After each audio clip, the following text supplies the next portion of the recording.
Sim, isso Ele mesmo. é formado e licenciado em Artes Cênicas pela Universidade São Judas, pós-graduado em Docência em Arte pela Unesp e funcionário do Estado em 2 cargos, lecionando arte em um cargo e coordenando uma escola em outro cargo. Boa palestra a todos, eu espero que todos gostem deste assunto que é bem interessante.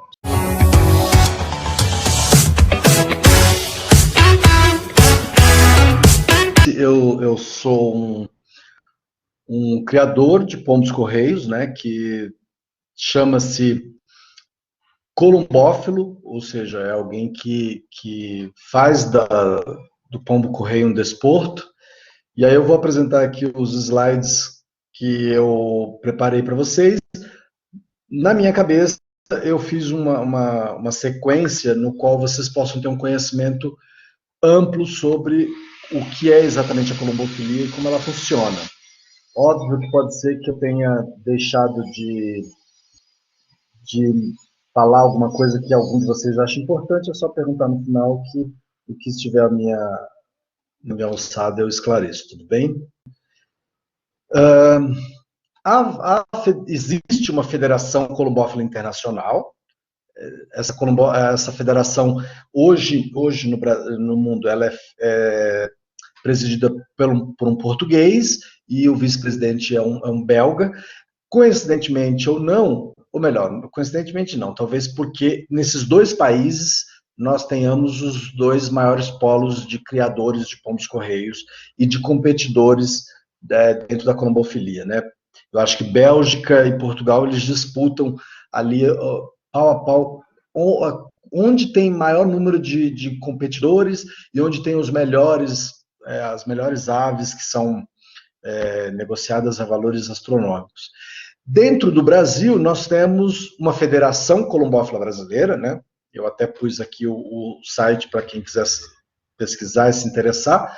Então, a Federação Columbófila Brasileira, ela é uma federação filiada à Federação Internacional, e dentro da Federação Columbófila Brasileira, existem as federações estaduais, né? No caso de São Paulo, nós temos a Federação Paulista de Colombofilia, também está o site aí para caso alguém queira esmiuçar, dar uma pesquisada lá, ver como é que funciona. E nós temos dentro das federações estaduais, nós temos as sociedades. Essas sociedades, elas estão espalhadas entre cidades ou regiões. Então, aqui em São Paulo, na cidade de São Paulo, por exemplo, nós temos algumas sociedades, umas 4, que concorrem ativamente. A minha sociedade, a qual eu faço parte da diretoria, é a Sociedade Columbófila Capital. Em termos numéricos, ela é a maior sociedade da capital. Essas sociedades, elas competem, os seus sócios competem dentro delas, e elas competem entre si. Então, no meu caso, eu sou da Sociedade Columbófila Capital. Dentro da capital existe um campeonato social, que todo ano sai o primeiro, o segundo e o terceiro colocado geral, e existem o primeiro pombo, o segundo pombo, o terceiro pombo específico. E existem, além dessa disputa dentro da sociedade, existe a disputa da Federação Paulista. E aí, dentro dessa disputa da Federação Paulista, entra as sociedades daqui, de São Paulo, e entra as sociedades do interior. Essas sociedades, elas brigam por um título único no final da temporada. Mais para frente eu vou mostrar como é que funciona essa competição, inclusive mostrando um calendáriozinho. Então, só para vocês entenderem a jurisprudência das questões de federação, de brasileira, paulista e social, né? No caso da minha, a capital.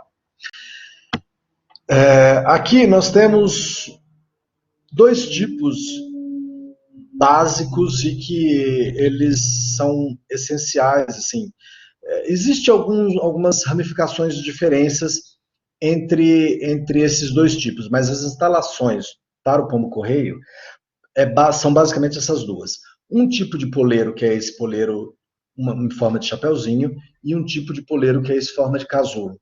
Então, quando se pensa em pombo-correio, quando alguém pergunta assim, inclusive hoje de manhã, uma pessoa me perguntou, quantos pombos-correios você tem? Eu falei, eu tenho 120. E as pessoas falam, poxa, mas 120 é muito pombo-correio, é muito pombo-correio.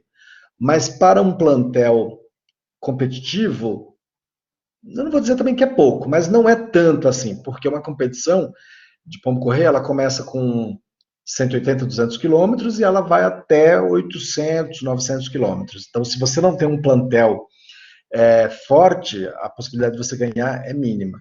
Então, e aí dentro disso as pessoas falam, mas onde você tem espaço para 120 pombos? Então, na verdade, a questão das instalações para um pombal, para os pombos, ele não precisa ser necessariamente uma instalação grande. Uma instalação razoável de 1,5 m por 1,5 m, por exemplo, você já consegue ter aí 50 pombos tranquilamente. Por quê? Porque, como vocês estão vendo aqui, se você cria os pombos nesse modelo de casulo, você tem esses modelos fixados na parede, o pombo não precisa de mais espaço que isso, ele fica ali no seu território, no seu puleiro, seja ele no casulo, seja no puleiro de chapeuzinho, e até porque todos os dias os criadores de pombos-correios soltam seus pombos, todos os dias. De manhã, aí varia de tática, né? Tem pessoas que soltam de manhã e de tarde, tem pessoas que soltam só de manhã, tem pessoas que soltam só de tarde, depende muito de onde a pessoa mora, de temperatura, de um monte de variáveis. Então, eles voam, em média, 2 horas por dia no seu espaço aéreo.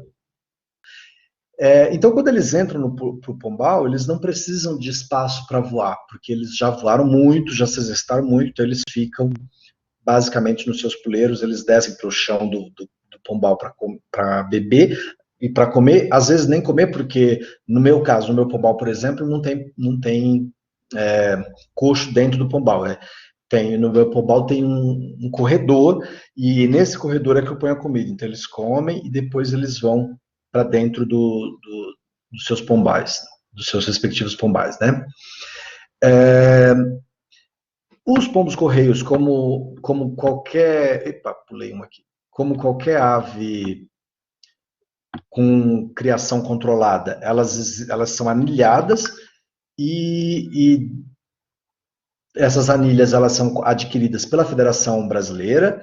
A Federação Brasileira adquire normalmente, esse ano até já houve uma mudança, mas normalmente era da Federação Internacional da Bélgica. Essas anilhas vinham do Brasil. A Federação Brasileira repassava por um valor, em média, sei lá, 50 centavos mais caro para ficar com um lucro mínimo para a Federação estaduais, e as federações estaduais repassavam para as sociedades. Então, as anilhas, cada ano muda-se a cor dessa anilha. Essas anilhas, elas vêm com informações com o número único, né, da anilha, no caso para o pombo, e vem com uma informaçãozinha de exemplo.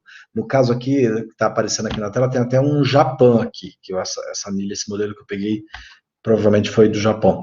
Mas a nossa vem um BR, e o BR, federação, e o número da anilha. Todo ano essa cor muda, né? É uma cor para o país inteiro, e existem essas outras anilhazinhas mais finas que está aqui à direita, que é uma anilhazinha de marcação, que tem de diversas cores também, ela pode ser numerada ou não, e ela serve para você fazer pequenas marcações de identificação rápida. Então, por exemplo, eu anilho meus filhotes de 2021, e aí eu quero, por exemplo, identificar quais foram os 20 primeiros filhotes nascidos, ou seja, são os mais velhos. Então eu vou pôr todas as anilhas de marcação roxa. Aí a segunda ninhada, que vem 45 dias depois, eu ponho outra cor e assim por diante. Porque aí, quando eles ficam adultos, você tem como mensurar qual é o filhote mais velho, qual é o filhote mais novo. Isso vai implicar em questões de treino, etc. e tal, tá bom? E aqui é o calendário da Federação Paulista de 2020. Esse calendário ele já foi um pouco mais enxugado, porque já estávamos no período de pandemia, etc. e tal, então a gente já deu uma enxugada, mas normalmente o calendário consta com 12 provas. Então vocês vão reparar aqui, ó, que você tem, por exemplo, a data do embarque, 4/7 de 2020, e a data da solta, 5/7. Aí, na sequência, tem o horário da solta, que é 7 horas para os pombos da capital, 7h30 para os pombos de Limeira e região. Depois, Ribeirão Preto. Ribeirão Preto não faz solta nessas primeiras, porque fica muito perto, não vale a pena.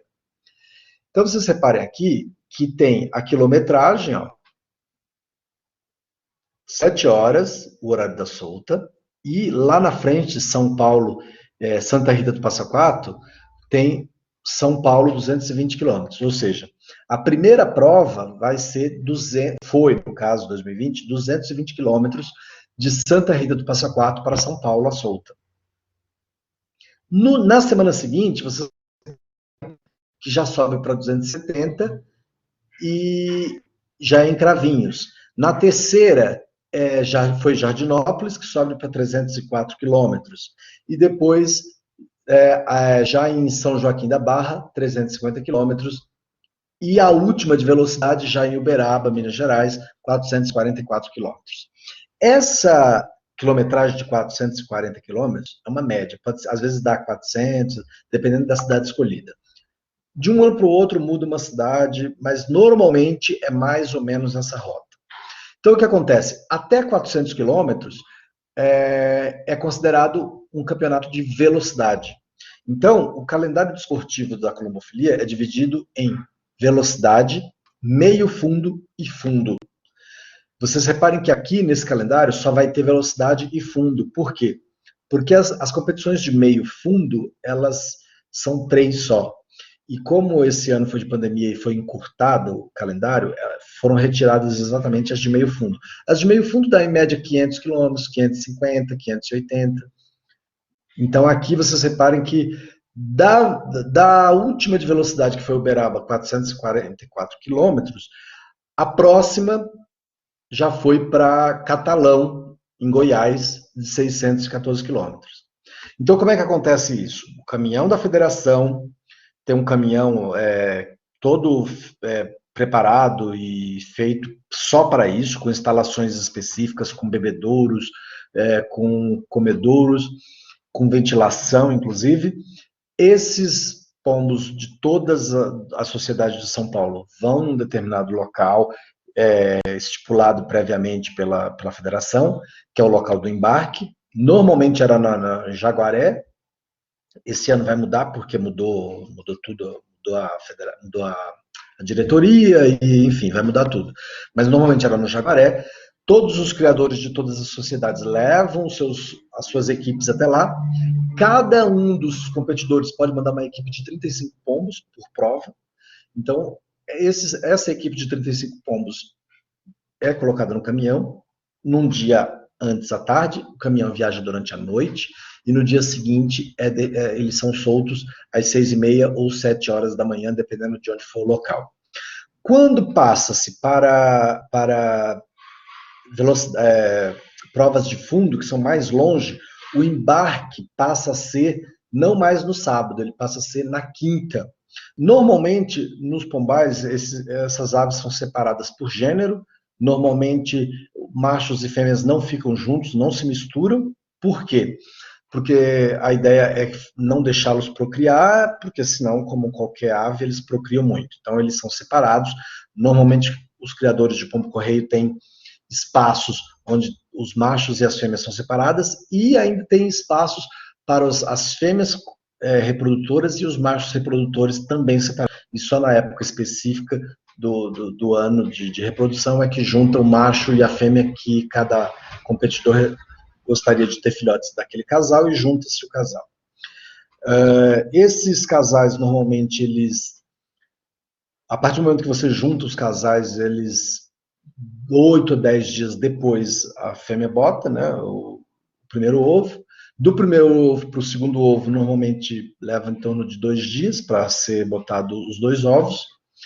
E esses ovos levam 17 dias para nascerem, né, para completarem o nascimento. Eu até já estou antecipando, porque isso eu ia falar depois, mais na frente, mas enfim. E aí esses filhotes, existe uma questão de treinamento, né? Porque você tem que separar machos, fêmeas, machos reprodutores e fêmeas reprodutores, e tem aqueles filhotes que nunca voaram na sua casa. Então você tem que ensiná-los a voltar para sua casa pela primeira vez. Então como é que acontece isso? Você tira, por exemplo, uma leva de 20 filhotes, por exemplo, e quando eles começam a dar o primeiro voo, você deixa solto na sua casa e eles vão dar o primeiro voo no entorno da sua casa, e é assim que eles aprendem que o espaço aéreo deles é ali naquela casa.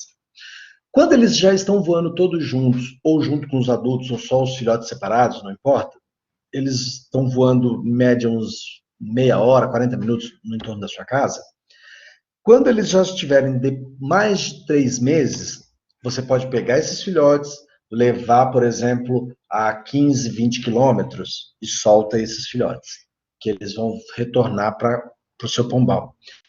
E assim sucessivamente. Aí depois que tiver 6 meses, você já pode levar para 30, 40, 50 e 80 quilômetros. Eu, particularmente, só levo até 100 quilômetros.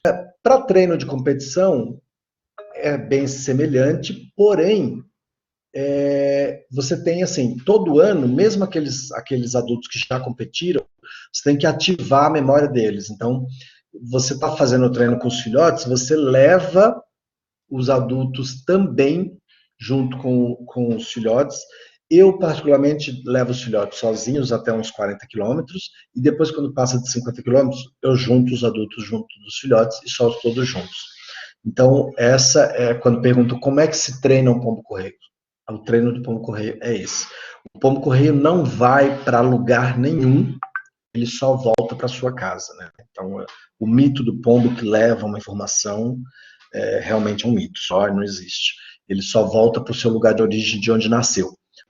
A questão da alimentação, até porque, para ter esse vigor físico e essa questão estrutural óssea, a alimentação deles é uma alimentação extremamente balanceada.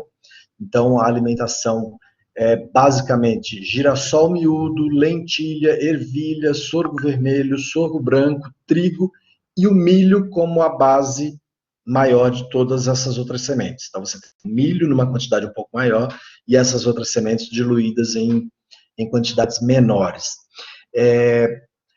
Para competição, cada criador vai desenvolvendo um método diferente. Então, tem um que vai pôr um pouquinho mais de girassol, porque, segundo ele, dá mais gordura. Aí uns vão pôr um pouquinho menos de girassol, porque querem pombos mais magros e mais rápidos. Então, vai dando pequenas variáveis, mas, de forma geral, a alimentação é essa. Junto com a alimentação, é feito uma coisa que chama-se de grite, que é uma espécie de casca de ostra. Essa casca de ostra, ela é moída junto com carvão, junto com tijolo mineral, e é feito uma mistura, porque aí esse grite, digamos assim, é a parte de minerais naturais que as rações não têm. E normalmente todos os bichos, principalmente aves, necessitam desses minerais. No caso da reprodução, eu até já dei uma adiantada sobre isso, que o casal, depois que junta-se em 8 ou 10 dias, ela bota, o ovo nasce 17 dias depois que ela senta nos ovos, na maioria das vezes, é quase uma regra, a fêmea bota 2 ovos, mas nem sempre nasce um casal. 50% das ninhadas nasce um casal. E dependendo existe até um estudo aí, se é por temperatura ou não, se a temperatura influencia ou não. Eu acho que influencia, mas não existe uma comprovação científica ainda disso, pelo menos não que eu saiba, mas que existe essa diferença aí, dependendo da temperatura, nasce 2 fêmeas ou 2 machos e assim por diante. Mas, de forma geral, nasce um casal, tá bom? A questão da anatomia deles, por mais que você fale assim, o pombo-correio é igual ao pombo de rua, não, não é igual. O pombo-correio, anatomicamente falando, ele tem, se você olhar rápido, você pode até achar que é parecido, mas ele tem pequenas diferenças, a começar pelo tamanho. Ele tem um tamanho diferenciado, ele é levemente mais robusto e mais alto. E não sei se vocês reparem aqui nessa foto que está aqui aparecendo, você vai ver uma espécie de uma carânculazinha em cima do nariz. Essa carânculazinha em cima do nariz, ela é a narina do pombo. A do pombo-correio, ela é bem marcante, bem marcada, e alguns pombos-correios, isso vai aumentando de acordo com a idade deles. Essa carâncula, né, ela vai ficando grande, algumas ficam grandes ao ponto de até cair um pouco em cima do bico. E no entorno aqui do olho, você vai reparar que tem como se fosse uma marcazinha branca, como se fosse uma auréolazinha. Essa auréolazinha branca, ela também não existe no pombo comum. O pombo comum, se você olhar, ele não vai ter essa auréolazinha branca marcada aqui no olho. Além da questão do pena, mas a questão da pena eu não vou nem falar, porque a pena é óbvio que tem a ver com os cuidados e com a alimentação. Então, mesmo um pombo de rua, se você tratar ele em casa e dar alimentação, sementes separadas, etc. e tal, ele vai ter uma plumagem bonita. Então, a questão da plumagem não é nem o diferencial entre o de rua e o correio. Mas a estrutura física, principalmente de cabeça, bico e narina, é o que assim, deixa claro entre um correio e um comum. E não sei também se é por conta da narina, que é um pouquinho mais alta e grossa, o bico do correio ele acaba se tornando um pouco menor. Visualmente ele é menor do que o bico do pombo comum, né? Aqui nós temos uma diferença entre a anatomia entre o macho e a fêmea. Então você tem o pombo-correio macho, normalmente ele é mais robusto no peito, e o pescoço é levemente mais grosso e a cabeça um pouquinho mais arredondada, assim, ele tem uma linealidade assim na forma física dele. A fêmea, ela tem, na maioria das vezes, às vezes você tem fica bem parecido entre um e outro, mas na maioria das vezes a fêmea tem a cabeça um pouquinho mais achatada em cima e o pescoço dela é levemente mais fino. Algumas, o pescoço é tão fino que chega a marcar o ombro dela aqui, parece até uma cintura mesmo. Para quem gosta de aves, entende de aves, talvez consiga, olhando, perceber essa diferença mais rapidamente entre o macho e a fêmea. Sem falar na questão do arrolho, que o macho arrolha o tempo inteiro e a fêmea não. Apesar que a fêmea também arrolha, mas isso é só em casos quando ela está muito fogosa, quando ela está muito pronta para acasalar, que chega um macho próximo, ela vai arrolhar e vai parecer, para quem não conhece, outro macho. Ou, às vezes, quando chega outra fêmea que ela quer também marcar território, ela abre as asas e começa a arrolhar como um macho. Mas, basicamente, o macho é maior e mais troncudo que a fêmea, basicamente. A colombofilia, ela tem ela é, para quem gosta, ela é maravilhosa, ela é uma terapia, ela é um desporto gratificante, mas ela também tem umas dificuldades assim que é bem característica. Então, por exemplo, essa questão do campeonato, dos pombos que saem para irem competir, eles precisam, por exemplo, ter um GTA.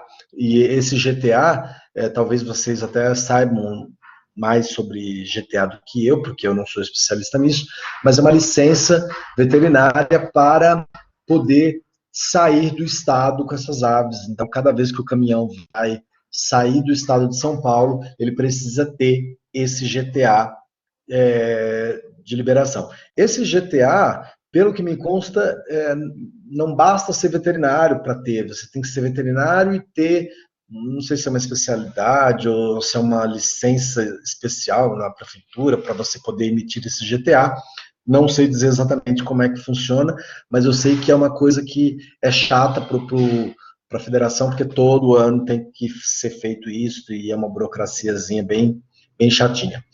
E tem as questões de cuidados sanitários, né? Porque você tem aí uma questão de cuidados sanitários por N motivos. Primeiro, pela questão da saúde sua, porque você está lidando com um número grande de aves, sem falar na questão do preconceito que já existe com relação ao pombo-correio, né? Então, aliás, ao pombo. Então, todo mundo acha que todo pombo é transmissor de doença involuntário, que todo pombo vai transmitir doença e que todo pombo é igual ao pombo de rua. Então, é, esses cuidados sanitários, eles são importantíssimos para você ter um plantel saudável entre eles e saudável para você também, porque existem vacinas preventivas, vacinas que para algumas doenças específicas. Eu, particularmente, sou adepto de vacinas, sempre vacinação preventiva para que o plantel não adoeça. Então, uma doença que é bem comum nos pombos-correios, aliás, não é nem no pombo-correio, é nas aves como um todo, é o Newcastle. Essa Newcastle é uma doença que a ave perde o controle muscular do pescoço e ele invariavelmente acaba morrendo, porque como ele não perde o controle do pescoço, ele não consegue mais comer, não consegue mais alimentar e não tem mais como fazer esse manejo alimentar. Então, uma das formas que eu acho que é a melhor é prevenir. Então, a Newcastle tem uma vacina chamada Lassota, ela é aplicada na narina do animal e ela previne essa Lassota previne especificamente contra essa doença da Newcastle. E existem outras doenças como a salmonelose, a boba aviária, e que também tem vacinas e que eu também sou adepto e acho importante, não só para pombo-correio, mas para todo tipo de ave. Aqui tem alguns modelos de pombais. Eu peguei alguns exemplos europeus e alguns aqui do Brasil. Então, você tem aqui esse primeiro à esquerda é da Bélgica. O da direita é um de Portugal. E aqui nós temos um na China, o da esquerda, e outro da Bélgica. Vocês reparem que todos eles têm uma estrutura gigantesca, mas não necessariamente precisa ser desse tamanho. Aqui esses especificamente eles são mais para comércio, e eles têm uma parte, como esse aqui da Bélgica, esse da direita, que você consegue ver uma parte de gradeamento, de gradeado, sei lá, do lado de fora, que é justamente para um solário, né, para que eles possam tomar sol. Esse aqui, ó, esses dois, o da esquerda e o do centro, são aqui do Brasil, de Indaiatuba, que são, eu acho que é um dos maiores que eu conheço, que eu tenho conhecimento aqui no Brasil, que é do Davi. Eles ficam, você vê que aqui é o mesmo, tá vendo? Só de ângulos diferentes. Esses dois da esquerda, aqui em Indaiatuba. E esse outro aqui, eu coloquei esse outro porque para mostrar para você que ele não precisa ser grande. Esse branquinho, essa parte branca de estrutural aqui, ela é o pombal do Joseph, que fica na Alemanha. Então, as estruturas elas vão variar de acordo com aquilo que cada criador pretende, né? Aqui nós temos um modelo, uma réplica de um pombo chamado Cherami, que foi condecorado como herói de guerra. Foi um dos primeiros a ser usados como forma de correio, e daí a questão do pombo-correio, porque ele trazia essas informações para os frontes de batalha, e esse Cherami, por exemplo, tem uma réplica dele feita no museu em Washington. Aqui nós temos outro, e aí da Segunda Guerra Mundial, acho que uns 3 pombos foram condecorados porque ajudaram os frontes de batalha de alguns países a se livrar de algumas situações complexas, porque não tinham os frontes de batalha não tinham comunicação, né? Então os pombos foram usados para essa comunicação rápida, né? Então os frontes levavam os pombos em caixas específicas para os locais de batalha, e mediante os acontecimentos da batalha, eles iam soltando o pombo com pequenas informaçõezinhas, e o pombo ia voltando para o quartel, para que os seus batalhões soubessem o que se passava naquele momento, tá bom? Aqui é um outro, o terceiro pombo, que também foi condecorado, e de forma geral é isso o que tem para falar sobre a colombofilia e a criação de pombos-correios no Brasil, especificamente no estado de São Paulo e na cidade de São Paulo. Eu vi que tem algumas perguntas que subiram aí. Se você quiser me fazer as perguntas e eu puder esclarecê-las, eu esclareço. E se mais alguém tiver mais alguma pergunta, pode fazer, que eu estou à disposição. É isso, Giovana. Obrigado. Eu vou começar, então, com a pergunta da Yasmin, que ela está perguntando como é feito o controle de parasitas. Então, o controle de parasitas é importante, porque eu acho que eu não falei, né, da questão de parasitas. Lá na questão de medicamentos, como tem as vacinas preventivas para algumas doenças, também tem um remédio que você põe no dorso do pombo e evita que o pombo crie parasitas. Além disso, você tem algumas formas naturais de evitar os parasitas. Então, por exemplo, não só eu, né? Eu creio que a maioria use óleo de alho na água. Esse óleo de alho, ele é constantemente, uma vez por semana você põe na água, e constantemente o animal tomando, ele já é um antiparasita natural. Além disso, tem também um remédiozinho chamado Botox, que você põe umas 3 gotas dele na água do banho, e eles tomam banho naquela água, e aí qualquer tipo de parasita que chegue ou esteja no bicho, ele vai embora, e se tiver, morre.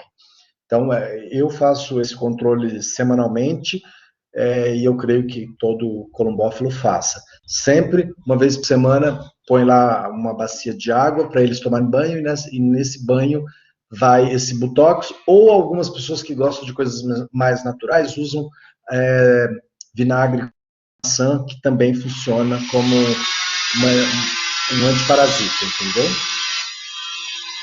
A próxima pergunta é do Luiz Eduardo. Ele está perguntando se a criação de pombos-correios precisa ser autorizada pelo IBAMA. Peraí, desculpa, a pergunta do Eduardo é se para criar pombo-correio é preciso ter autorização do IBAMA, é isso? Isso. Então, não precisa, porque ele não é uma ave silvestre, né? Então, ele não precisa ter autorização do IBAMA. Alguns criadores já relataram, dependendo de alguns lugares, que existe uma autorização sanitária. Mas essa autorização sanitária, ela também é exigida em casos que haja um manejo mal feito. Então, se você tem um pombal sujo, com fezes, e por exemplo, um vizinho denuncia, a vigilância sanitária vai implicar com isso, como qualquer criação de qualquer animal que não seja higienizado, entendeu? Então, não existe essa exigência, porém, existe um controle sanitário sobre isso, inclusive nós, enquanto sociedade, nós pedimos o tempo inteiro e orientamos aos novos competidores ou novos criadores, quando eles passam a se tornar membros de sócios, que esse controle sanitário seja feito com muita com muita exigência, com muita cautela, para que não seja um propagador de doenças, né? Porque qualquer bicho maltratado e sujo vai propagar algum tipo de doença.